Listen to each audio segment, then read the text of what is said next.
Bom, pessoal, eu separei aqui algumas das minhas leituras preferidas e tem aqui, para a gente começar, essas 4, que são livros curtos que eu comprei na Barnes Noble quando eu estive em Nova York em janeiro de 2024, janeiro agora desse ano. Todos eles livros curtos, com uma edição muito bonita. Tenho aqui A Arte da Guerra, do Sun Tzu.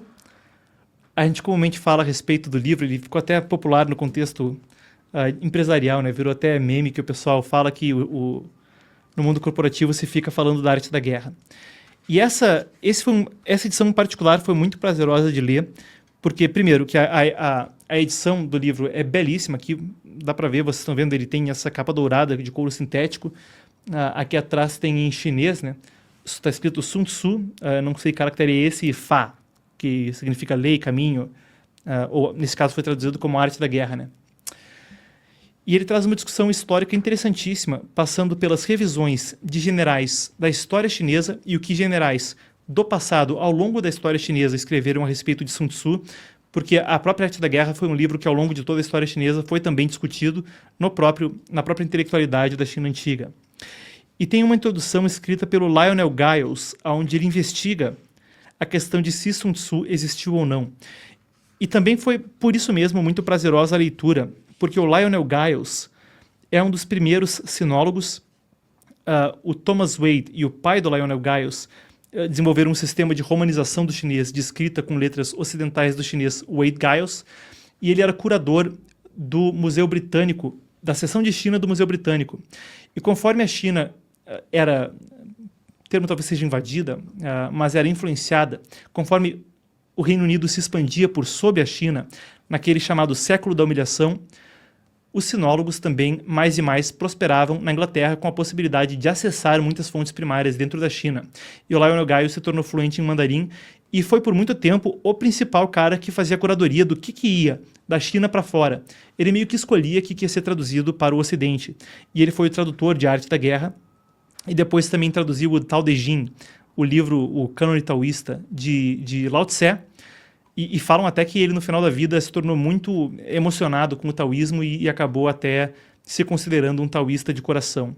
Era fascinado com a cultura chinesa, o Lionel Giles, e é fascinante o que ele escreveu, então, nesse prefácio de Arte da Guerra, a pesquisa histórica riquíssima que ele faz quanto a Sun Tzu, e também a forma curiosa como, num mundo muito eurocêntrico, ele corajosamente colocava o Sun Tzu ao lado dos maiores militaristas da história ocidental, atrás de ninguém no Ocidente. E depois, como colocava o Lao Tse também atrás de ninguém no Ocidente em termos dos filósofos. Dessa mesma coleção, vou passar brevemente, eu tenho aqui o discurso de Gettysburg do Lincoln e outros escritos, e essa Constituição dos Estados Unidos com a Declaração de Independência. 2 edições muito bonitas que eu comprei para me preparar para a cobertura da eleição americana nesse ano. Foram também excelentes livros, e agora esse é um dos meus preferidos do ano. Outro livro curtinho, esse é Hiroshima, de John Hersey. Hershey, melhor dizendo. Hershey's é os chocolates aqui, a cabeça está nas festas já. O livro aqui, nessa capa, traz aspas para Saturday Review of Literature, a revisão, a revista de literatura de sábado. E a crítica falava, todo mundo que é capaz de ler deveria ler esse livro. E, de fato, quando eu li, eu fiquei muito impactado. Isso foi uma questão que a revista New Yorker produziu. Eles mandaram o John Hersey como correspondente para passar um tempo no Japão, logo após a queda da bomba atômica, e fazer uma reportagem especial que era como foram os primeiros dias do Japão após a bomba atômica, em Hiroshima, né? E como foi também aquele primeiro ano, como aquelas pessoas viveram. Essa edição é muito bacana porque o John Hersey voltou na década de 80 para Hiroshima e rastreou as pessoas que ele tinha entrevistado nessa reportagem que saiu no New Yorker. A revista New Yorker, naquela época, pegou uma revista inteira para ele. Esse livro inteiro saiu como uma revista.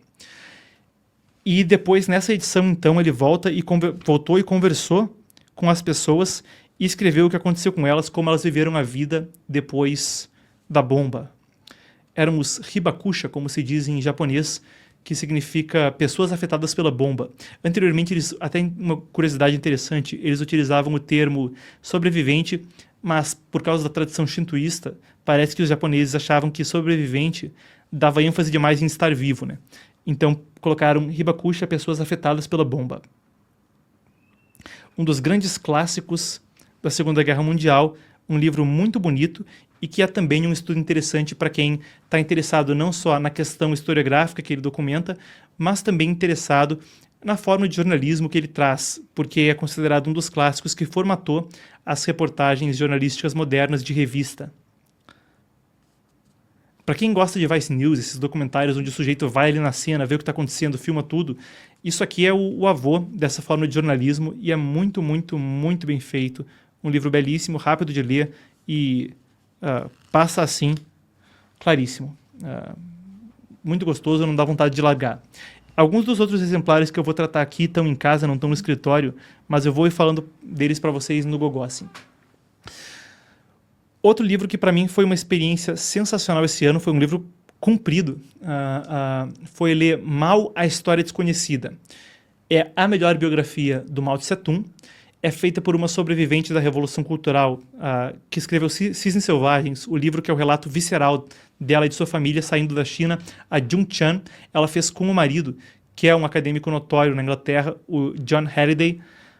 Não é John Holiday, quase falei Holiday já pensando aqui nas férias, mas não, no recesso, é John Halliday.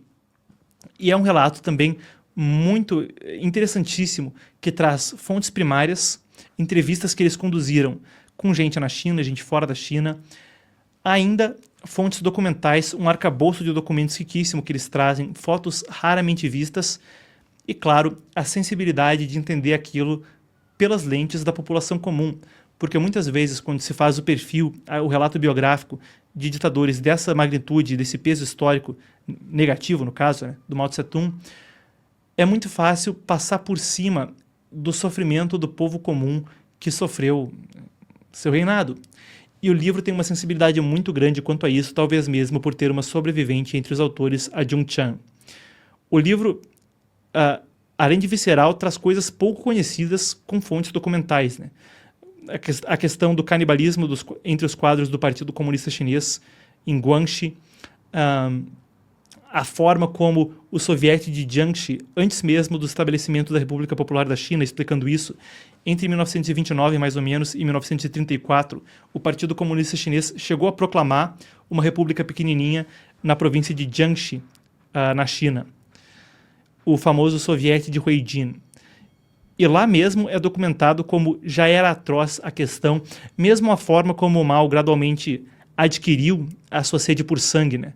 Ele que já era um adolescente sádico, mas que em 1928 faz aquela turnê por alguns dos bolsões comunistas, onde os comunistas eram mais violentos, ainda enquanto rebeldes na China, e publica aquele relato da revolta camponesa de Hunan, e se vê ali como Mao desenvolvia sede por sangue e prazer em ver morte.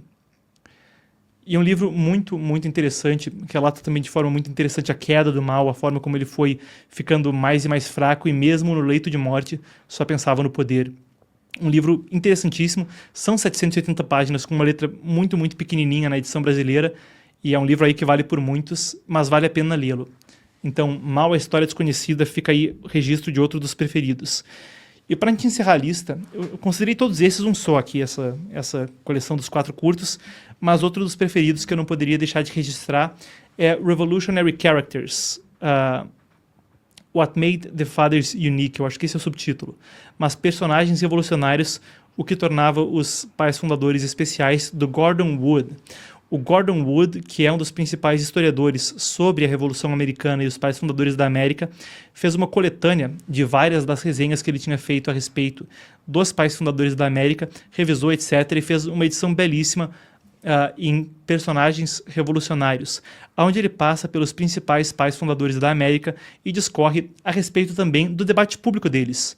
É um livro que tem uma sensibilidade muito grande, porque não cai no clichê de exaltar de forma irrestrita os pais fundadores, mas também endereça as críticas que são infundadas contra eles e argumenta que de forma muito,